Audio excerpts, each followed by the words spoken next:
Welcome back to रोन channel देसी खबरें। सीरियल जिसा कहलाता है मैं अब फाइनली अभया ने गुस्से में से ही अरमान को सब सच बता दिया है कि आखिर उसने कोर्ट में झूठी गवाही क्यों दी थी।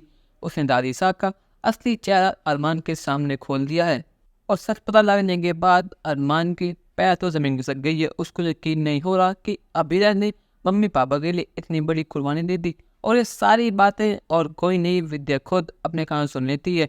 विद्या को अपनी गलती ऐसा हो चुका है कि उसने अबीरा को कितना गलत समझा था, पर लेकिन अबीरा असल में बहुत अच्छी है। असल में दोस्तों अब रूही लेकर आ गई है अबीरा को घर में एज अ वेडिंग प्लानर, क्योंकि अबीरा के मन में जो अरमान के लिए प्यार पनप रहा है वो उसका दम फोड़ना चाहती है। रूही चाहती है कि अबीरा के मन में अरमान के लिए कोई फीलिंग न रहे। जो भी उसके मन में अरमान के लिए उम्मीद है वो उन सभी उम्मीदों का गला घोटना चाहती है। यहाँ पर रूही अबीरा का पूरा इस्तेमाल करती है। वो अबीरा से बिल्कुल नौकर की तरफ बिहेव करती है। वो अबीरा से अपने कपड़े, अपने बर्तन, अपने सारे काम करवाती है और अबीरा को मजबूर नहीं करना पड़ता है, क्योंकि अबीरा के पास इस समय खाने तक के पैसे नहीं है और रूही ने ऐसे वक्त में आगे उसे जॉब ऑफर करी है। वह उसे मुंह मांगे पैसे देगी, पर बदले में उसे पूरे दिन उसके साथ लगा रहना होगा, उसके सारे काम करने होंगे, उसे पूरी वेडिंग की सारी तैयारी करनी होंगी।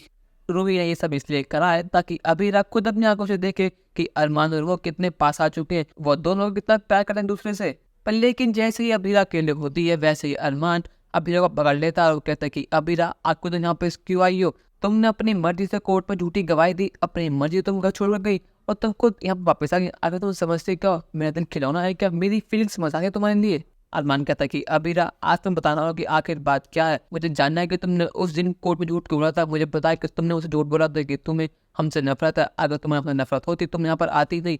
अबीरा आज तुम्हें जवाब देना होगा। यहाँ अबीरा कहती कि अरमान तुम मेरे कोई भी नहीं हो, आप मेरे एक सर हैं जिनका मैं काम करना ही है, तो आप भी मुझे छोड़े, मुझे काम करने दीजिए। अरमान कहते कि अभी यार नौलंकी बंद करो, आज तुम कुछ भी कर लो, मैं तुम्हें जाने नहीं दूंगा। और यहाँ फाइनली गुस्से में ही सही अबीरा बता देती है अरमान को कि आखिर उसने झूठ दादी साहब के कहने पर बोला था। उन्होंने उसके सामने शर्त रखी थी कि अगर उसने ये झूठ बोल दिया तो मम्मी पापा भी सब कुछ ठीक करा देंगी, वो उनका रिश्ता बचा लेंगी और उनके लिए मैंने अपना रिश्ता कुर्बान कर दिया। और वैसे भी 3 महीने बाद तो मुझे यहाँ से जाना ही था, तो इसलिए मैंने शर्त एक्सेप्ट कर ली। सच सुनने के बाद अरमान को शौक लग जाता है। उसको यकीन नहीं होता कि अबीरा ने इतनी बड़ी कुर्बानी दी मेरे परिवार के लिए। वह लेकिन अरमान के साथ साथ ये सारी बात सुन लेती है विद्या। विद्या को ऐसा सोचता है कि अबीरा कितनी अच्छी लड़की है, उसने कितना गलत करा। उसने मेरे और माता जी से ठीक करने के लिए अपना रिश्ता कुर्बान कर दिया। मुझे लगा था कि अबीरा बहुत गंदी लड़की है, उसने झूठ बोला हमसे, पर लेकिन नहीं, मैं गलत थी। और यहाँ पर विद्या मांगने वाली है अबीरा से माफ़ी। अरमान गुस्से में कहता है कि अबीरा तुम पागल होगा और ये बात तुम मुझे अब बता रही हो। तुम मुझे पहले बोल दी थी ये बात, पर लेकिन तुमने मेरी बात सुनी ही नहीं। आज तुम्हारी वजह से हम दोनों अलग हो चुके हैं, आज तक तुम्हारी वजह से हुआ है अबीरा। अरमान कहता है कि तुमने हमारे लिए बहुत कुछ करा है, पर लेकिन अब समय आ चुका कि मैं तुम्हारे लिए कुछ करूँ और तुमसे मेरा वादा है कि तुम हमेशा हमेशा के लिए मेरे साथ हमारे घर में रहोगी। अब क्या अरमान अबीरा के लिए स्टैंड ले पाएगा? नहीं। क्या अरमान अबीरा फिर से हो पाएंगे? नहीं। अपनी राय हमें कमेंट करके जरूर बताइएगा और चैनल को नहीं किया सब्सक्राइब तो कर लीजिए। धन्यवाद।